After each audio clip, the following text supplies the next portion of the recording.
విజయవాడలో సాగుతున్న మోడీ రోడ్ షోలో వంగవీటి మోహనరంగ ఫోటోలు కొందరు ప్రదర్శించారు. వారు రంగా అభిమానులు కావచ్చు, జనసేన కార్యకర్తలు కావచ్చు, లేకుంటే కాపు సామాజిక వర్గానికి చెందిన వారు కావచ్చు. మొత్తం మీద రంగా అభిమానులు, కాపు వర్గీయులు కూటమికే మద్దతు తెలుపుతున్నారా అనే భావన కలిగేలా ఉన్నాయి ఈ ఫోటోలు.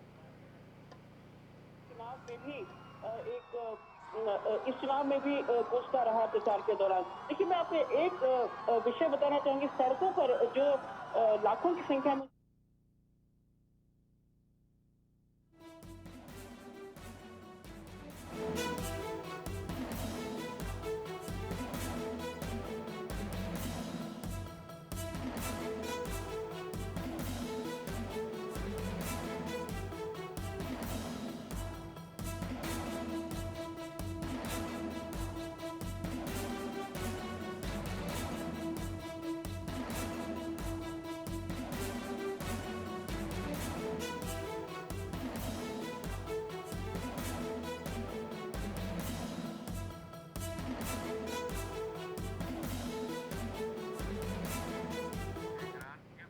విజయవాడలో సాగుతున్న మోడీ రోడ్ షోలో వంగవీటి మోహనరంగ ఫోటోలు కొందరు ప్రదర్శించారు.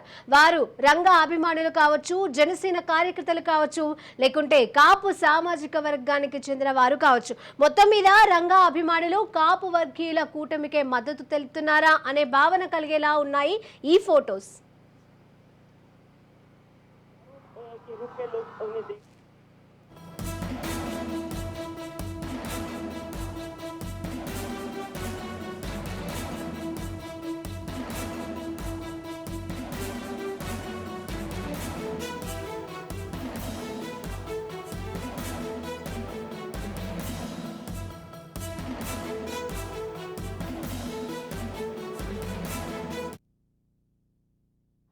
आंध्र प्रदेश, तेलंगाना, केरला में एक विकल्प के तौर पर सामने आ रही है।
విజయవాడలో సాగుతున్న మోడీ రోడ్ షోలో వంగవీటి మోహనరంగ ఫోటోలు కొందరు ప్రదర్శించారు. మరి వారు రంగా అభిమానులు కావచ్చు, ఒకవేళ జనసేన కార్యకర్తలు కావచ్చు, లేకుంటే కాపు సామాజిక వర్గానికి చెందిన వారు కావచ్చు. మొత్తం మీద రంగా అభిమానులు కాపు వర్గీయుల కూటమికే మద్దతు తెలుపుతున్నారా అనే భావన కలిగేలా ఈ ఫోటోలు కనిపిస్తున్నాయి.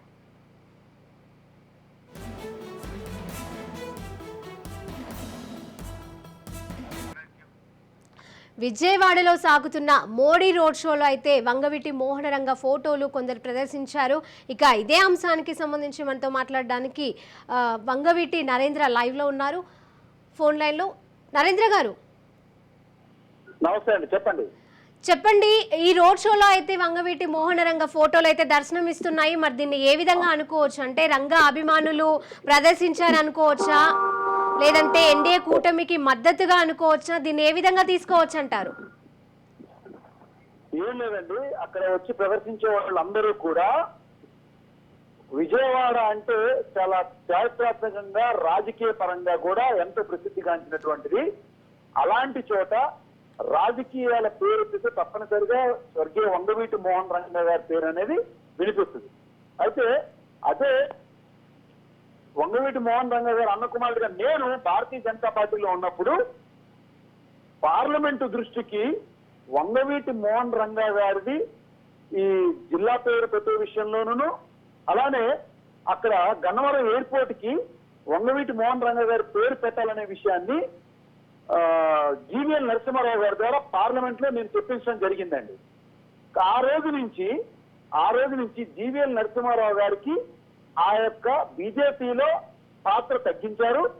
మరి మొన్న జరగబోయే ఎన్నికల్లో కూడా ఆయనకి ఇచ్చినటువంటి సీట్లలో ఆయనకి సీటు కేటాయింపు కూడా జరగల.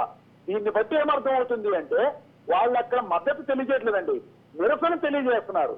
ఎందుకంటే వంగవీటి మోహన్ రంగా గారి పేరు ఎత్తితే భారతీయ జనతా పార్టీలో శత్రువులే ఉన్నారు అంటే అది పూర్తిగా తెలుగుదేశానికి సంబంధించినటువంటి పార్టీ అని తెలియజేయడానికి తప్పనిసరిగా మోడీ గారికి ఇంటెలిజెన్స్ రిపోర్ట్ వెళ్తుంది, లేదా మీ రాజ్ న్యూస్ ద్వారా తప్పనిసరిగా కేంద్రానికి తెలియజేయాలనేది.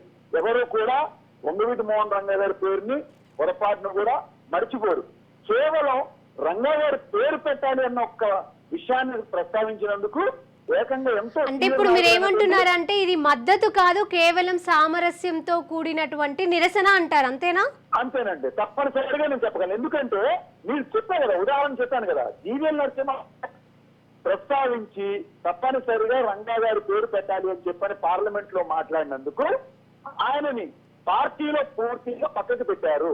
అంటే ఇందులో సీట్లు కేటాయింపు విషయంలో కూడా భారతీయ జనతా పార్టీలో కాపులకు ఎక్కడ ప్రాధాన్యత లేదు. కాపు సామాజిక వర్గానికి సంబంధించినటువంటి కిందసారి ప్రెసిడెంట్ గా చేసినటువంటి సోము వీర్రాజుకు కూడా టికెట్ ఇవ్వలేదు. అంటే వీటన్నిటిని చూస్తేనంటే కాపులకు భారతీయ జనతా పార్టీలో ప్రాధాన్యత లేదు. రంగా గారి పేరెత్తితే వాళ్ళని దగ్గరకు కూడా రానివ్వరు, వాళ్ళ కుటుంబ సభ్యులకి ఎలాంటి గుర్తింపు ఉండదు అనేది ఈ విషయాన్ని తప్పనిసరిగా మోడీ గారి దృష్టికి తీసుకెళ్తానండి. నేను తీసుకెళ్తాను. ఎందుకంటే తీసుకెళ్లే దగ్గరే ఉన్నారా ఇప్పుడు వరకు? అంటే మీరు అంటున్నట్టుగానే తీసుకెళ్ళి పార్లమెంట్ లో మాట్లాడారు కదండి, పార్లమెంట్ రికార్డ్స్ లో ఉంది. అంటే పార్లమెంట్ విషయానికి కాదు, ఇప్పుడు నగరానికి వచ్చారు కదా, నేరుగా ఏమైనా ప్రయత్నాలు చేశారా అని అడుగుతున్నారు. ఎప్పుడు ప్రయత్నం ఇవ్వరు కదండి, వెంటనే అపాయింట్మెంట్స్ అనేవి ఉండవు కదా. మీకు తెలియదే ఉంది, ప్రధానమంత్రి గారిని వెంటనే మనం వెళ్తే కలవడానికి ఇవ్వరు. అంత ఎంపీ గారు మాట్లాడితేనే, వాళ్ళ పార్టీ ఎంపీ గారు మాట్లాడితేనే దగ్గరికి వెళ్ళలేడు. బయట నుంచి ఒక వ్యక్తి రిప్రజెంటేషన్ ఇస్తానంటే ముఖ్యంగా తెలుగుదేశం పార్టీ ఎలా రానిస్తుంది చెప్పండి? ఎలా రానిస్తుంది? దరిదాపులకు రానిస్తారా? ప్రధానమంత్రి గారిని రిప్రజెంటేషన్ ఇస్తానికి ఒప్పుకుంటారా? ఎక్కడా కూడా రానివ్వరండి. ఇది పూర్తిగా భారతీయ జనతా పార్టీ తెలుగుదేశం యొక్క కాళ్ళ కింద తొక్కేపడింది. అందుకనే కేంద్రం దృష్టి వరకు ఇలాంటి ఒక గొప్ప నాయకుడి గురించి తెలియజేయాలనేదే అక్కడ మేము చాలా మంది మా యొక్క అనుచరులతో కానీ వాళ్ళందరితో ఆ కార్డ్స్ పట్టించమని నేను పంపించానండి.